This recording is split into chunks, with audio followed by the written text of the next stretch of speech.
The role that citizens play in the workings of our local governments continues to be an important one in the 21st century.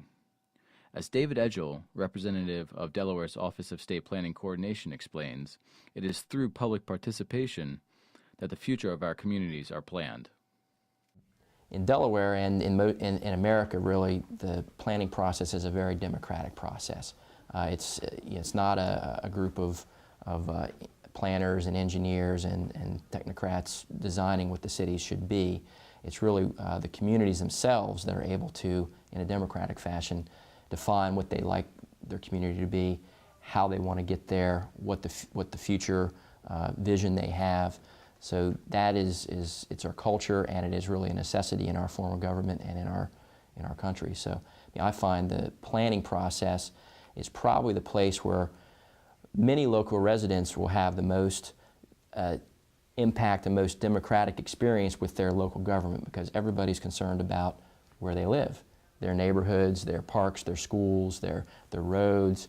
All those things are things that they bring to their local governments, and being involved in a planning process is a way for them to influence those activities. While fostering civic engagement is important, there is also a legal imperative for communities to participate in a strong community engagement routine. Delaware's Freedom of Information Act supports the premise that in order for our society to remain free and democratic, citizens must have the opportunity to observe and monitor their public officials. The code mandates that all public meetings remain open to the community and given proper notice, and all public documents are made available upon citizens' request, except when pertaining to areas specifically noted in the code. Community Development Specialist Ed Lewandowski echoes the importance of the democratic process in policy formation and community planning. It is important to offer folks an opportunity to share their personal experiences, their fears, their concerns, their values, and their ideas. And in doing so, you give them an opportunity to strengthen their community and improve really their quality of life, and that's what's important in the work. Community engagement is beneficial both to the public and to the administrative staff, planners, and public officials that are seeking the community's input. And in the case of the elected official, they're accountable to their local elected, to the local citizens. So my sense of the benefit is that before they do a lot of work and make a lot of plans, they need to consult with the people who they're really working for, and that's where the citizen engagement part comes in. So the benefit is they have a sense of what the issues are that the citizens hope to be addressed, what they'd like to see come out of the plan, and ultimately, in a perfect situation, by the time the plan gets to the end and is going to be adopted, there's not a lot of dissent among the community about that plan, because the community will hopefully have ownership of that plan because they helped define what the scope of it was, helped define what they wanted to address. Hopefully the solutions to their concerns are embedded in it in some way, and then they will support the plan and it gets adopted. Community engagement comes in a variety of formats, from community meetings and workshops to interactive websites and social media.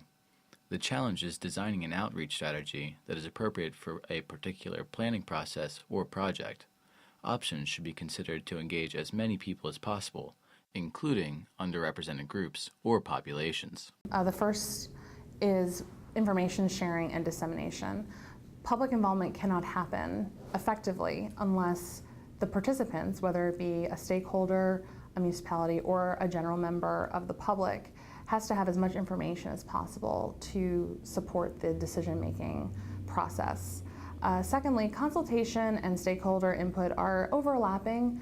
It depends on the type of outreach that we're conducting. Some activities are more visioning in nature, where we're really starting from scratch and doing charrettes or other types of visioning activities. Or secondly, there may be recommendations already in place that we're looking to get public feedback from. Every community engagement is unique in the variables that shape the project, from stakeholders to be included, informational goals to be obtained, or project timeline. Yet all engagement begins with similar steps.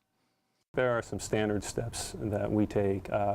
We need a core leadership group in a community, and in most cases that centers on some of the town's elected officials They're usually the first folks that we contact when we work with a community. Second, you're looking for those opinion leaders in the town, the ones who are vocal and who other people respect and will go to for information, because what you're doing is building a network. So if you identify those folks who are key parts of that network, of that communication structure, then you can begin to disseminate information in the community more freely, more openly, and in most cases it's trusted more. If a municipality is going to consider a public engagement strategy, and if it plans to do it on its own, they need to develop an outreach plan. That outreach plan needs to have some foundational goals. It needs to be specific. It needs to be action-oriented. Needs to be measurable. Needs really to be realistic. Sometimes they set their goals too high, and it needs to have time and resource constraints. In recent years, advances in technology have created opportunities for planners and other professionals to engage with the public in new and unique ways. These high-tech outreach approaches allow professionals to reach new stakeholders, like more tech-savvy individuals that want convenient access to more information. The internet's on 24 hours a day, 7 days a week. Whenever you have an opportunity, you can go on the internet, learn what you can learn about the project, and then comment through the comment box or whatever platform it is and send it in, and your voice is heard.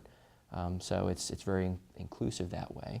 When we're engaging community members and they have an opportunity to interact with this technology and they see the value in having instant gratification, of having data available to them with a click of a mouse, or in this case an infrared light pen, they really become engaged, and it enhances the conversation that we have. And then when we can, on the back end, produce outcomes or visuals, charts, tables, graphs that represent impacts that they begin to understand and comprehend, then they really become just a proponent of the process and the technology. While it is generally understood that high-tech outreach strategies will never fully supplant traditional high-touch strategies such as community meetings, professionals have found that the two camps will naturally work together to allow for the greatest possible information gathering. I think you can be successful in employing both high-touch strategies and high-tech strategies. High-touch gives you the opportunity to put those people in the room and to have those conversations with diverse community members. High-tech allows you to enhance those conversations and then begin to use social media strategies to share information with those folks and with others really throughout the world, in learning how we are going about the process of improving communities. All of our outreach that we've been conducting is always a mix. There are certainly benefits and drawbacks to high-tech and high-touch outreach strategies. But when you bring them together, the negatives of each actually kind of balance out a little bit more. So if we need fast feedback, an online survey is a great way to conduct that. And those types of fast turnaround, high-tech things can help us inform the high-touch activities. So that way, we really are attempting to get the most value out of any technique that we use. Some of our local regional planning organizations have had success using very innovative community engagement efforts that have blended high-touch and high-tech outreach techniques. The Delaware Office of State Planning Coordination, in conjunction with the town of Smyrna and the Dover-Kent Metropolitan Planning Organization, recently completed an extended visioning exercise titled the Route 13 Design Week on a 3-mile corridor in Smyrna, Delaware. You're doing an intense design process for a particular project within the scope of a defined time period, usually 5 to 7 days. And there are some that are shorter and some that are longer, but we picked 5 days for ours. And the design aspect to me is important because, again, you're picking a particular community issue or asset or planning area, and you're designing some potential solutions and future scenarios for that area.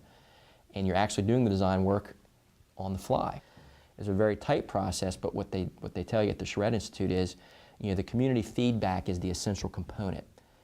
So that on Monday you hear some things that you design and draw on Tuesday, and then Wednesday you share it back with them, get some more feedback, and then by Friday you're hopefully parroting back to the community a design and a plan of something that was what you heard from them and something that is workable to that community. UD's Sustainable Coastal Communities Initiative has had considerable success using an alternative engagement strategy called the Wii Table.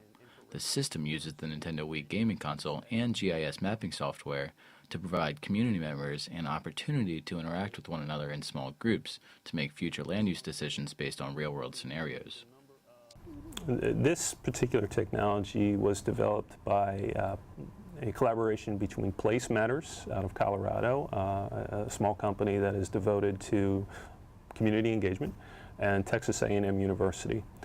They wanted to create an interactive computer interface on a tabletop that would allow people to gather around that tabletop and participate in activities using mapping tools.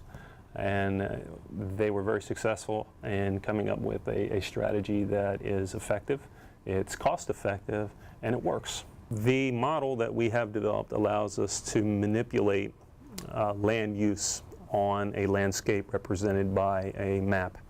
And in doing so, we have built formulas and algorithms that can begin to analyze the impacts of those changes on the landscape. Some of those formulas that were developed produce data for number of vehicle trips, number of dwelling units, number of structures, waste load allocation, taxes, number of students that might attend school.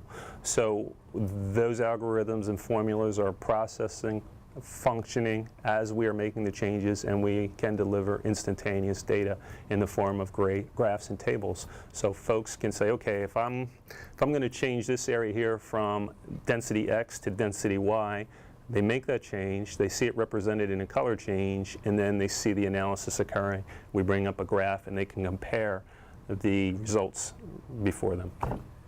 A similar process was used by the Delaware Valley Regional Planning Commission, our neighboring metropolitan planning organization, using a board game type interface called Dots and Dashes to interact with the public for regional transportation planning.